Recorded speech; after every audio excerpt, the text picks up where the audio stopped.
আসসালামু আলাইকুম। আশা করি সকলে ভালো আছেন এবং সুস্থ আছেন।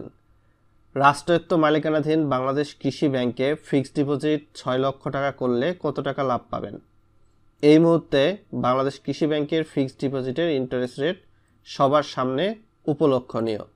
ব্যাংক রিলেটেড ভিডিও দেখার আমন্ত্রণ জানিয়ে ভিডিওটি শুরু করছি। চ্যানেলে নতুন হলে সাবস্ক্রাইব করে দিবেন। 1 মাসের এফডিআর কিন্তু 3 মাসের কম সময়ের জন্য করলে 7% রেট দিচ্ছে।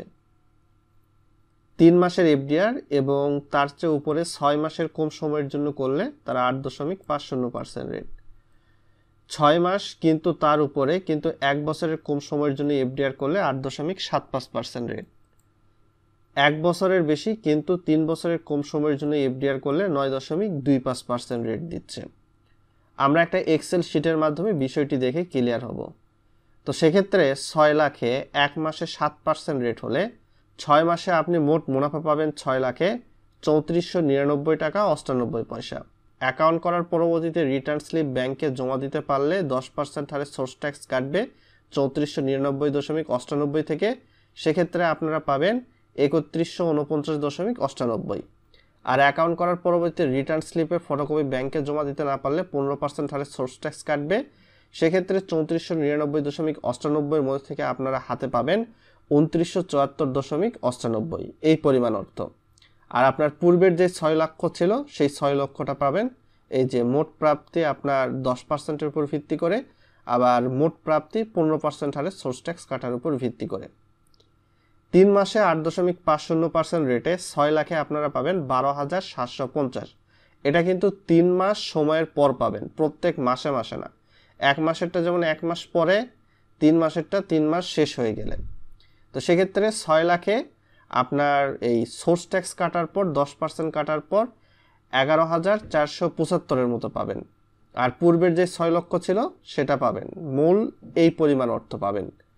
আবার 15% হারে সোর্স ট্যাক্স কাটার পর আপনার 12,750 থেকে পাবেন 10,837.50। আর পূর্বের যে 6 লক্ষ ছিল প্লাস এই পরিমাণ অর্থ আপনি প্রাপ্য হবেন। 6 মাস সময়ের জন্য 8.75% রেটে যদি 6 লক্ষ পরিমাণ অর্থ রাখেন তাহলে আপনি 6 মাস পর বা মেয়াদ পূর্তিতে পাবেন 26,250। অ্যাকাউন্ট করার পরবর্তীতে রিটার্ন স্লিপ ব্যাংকে জমা দিতে পারলে 10% হারে সোর্স ট্যাক্স কাটার পর 23,625 পাবেন। আর পূর্বের 6 লক্ষ সহ 6,23,625 পাবেন। 15% হারে সোর্স ট্যাক্স যদি কাটে তো সেক্ষেত্রে 26,250 থেকে আপনি পাবেন 22,312.50। আর পূর্বের 6 লক্ষ প্লাস এটা সহ যুক্ত হবে। 12 মাস বা 1 বছরের জন্য এফডিআর করলে 9.25% রেট।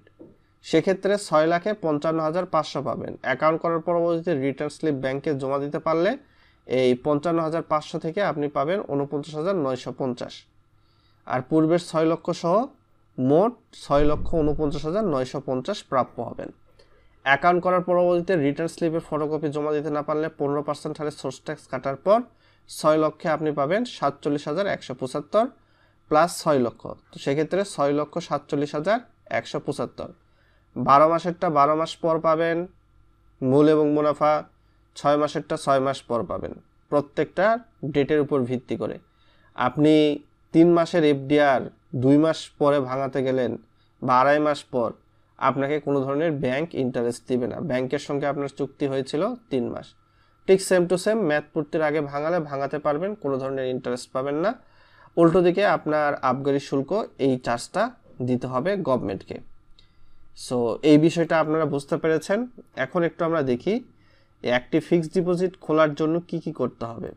একটা ফর্ম পূরণ করতে হবে বাংলাদেশ কৃষি ব্যাংকে গিয়ে, যে কোনো পরিমাণ নগদ বা সহজে নগদযোগ্য উপকরণ জমা দিতে হবে। অবশেষে একটি ফিক্সড ডিপোজিট রসিদ পাবেন। আর যোগ্যতা রয়েছে কি, ন্যূনতম বয়স 18 হতে হবে, বাংলাদেশি নাগরিক হতে হবে। নিচের দিকে যাই, যথাযথভাবে পূরণ করা এফডিআর অ্যাকাউন্ট খোলার ফর্ম, প্রয়োজনীয় ডকুমেন্টস, আবেদনকারীর 2 কপি পাসপোর্ট সাইজের ছবি, বিকেবির অর্থাৎ বাংলাদেশ কৃষি ব্যাংকের যে কোনো শাখায় অ্যাকাউন্ট রয়েছে এমন একজন গ্রাহক বা ব্যাংকার কর্তৃক যথাযথভাবে সত্যায়িত হতে হবে। আবেদনকারীর বৈধ জাতীয় পরিচয়পত্র অথবা বাংলাদেশ পাসপোর্ট অথবা ড্রাইভিং লাইসেন্সের সত্যায়িত কপি লাগবে। এটি যদি জাতীয় পরিচয়পত্র না থাকে এই দুইটার মধ্যে যে কোনো একটা দেবেন। আর জাতীয় পরিচয়পত্র থাকলে এটাই এনাফ। তবে আপনার এনআইডি না থাকলে যদি পাসপোর্ট দিয়ে করতে চান সেক্ষেত্রে পাসপোর্টের মেয়াদ থাকতে হবে, মেয়াদ এক্সপায়ার হওয়া যাবে না। ড্রাইভিং লাইসেন্স দিয়ে করতে চাইলে ড্রাইভিং লাইসেন্সের মেয়াদ থাকতে হবে, এক্সপায়ার হওয়া যাবে না।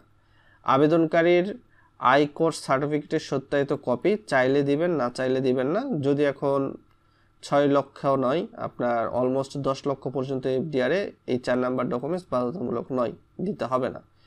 আর 5 নম্বরের নমিনির 1 কপি ছবি আর নমিনির বৈধ জাতীয় পরিচয়পত্রের ফটোকপি। তো এটা স্মার্ট কার্ড হতে পারে, লেমিনেটিং যুক্ত এনআইডি হতে পারে, নো প্রবলেম। যদি নমিনির জন্ম নিবন্ধন থাকে সেটাও দিতে পারবেন, তবে জন্ম নিবন্ধনের অবশ্যই আপনার কিন্তু 17 ডিজিটের অনলাইন বেস হতে হবে। এই বিষয়গুলো আপনাকে মাথায় রাখতে হবে। এটা সরাসরি বাংলাদেশ কৃষি ব্যাংকের ওয়েবসাইট থেকে এই বিষয়টা আমি আপনাদের সামনে দেখালাম। সো এখানে লুকোচুরির কোনো প্রশ্নই আসে না। বর্তমান সময়ে বাংলাদেশ কৃষি ব্যাংকের ফিক্সড ডিপোজিটের A to Z ডিটেলস। আপনি যদি কোনো কারণে দেখা যায় যে অ্যাকাউন্টটা করেছেন, আপনার অর্থের প্রয়োজন, আপনি এফডিআরটাকে না ভাঙিয়ে 80% পর্যন্ত কর্জ বা ধার নিতে পারবেন, তবে সেক্ষেত্রে অতিরিক্ত 2% বেশি ইন্টারেস্ট দিয়ে ব্যাংকে তা পরিশোধ করতে হবে।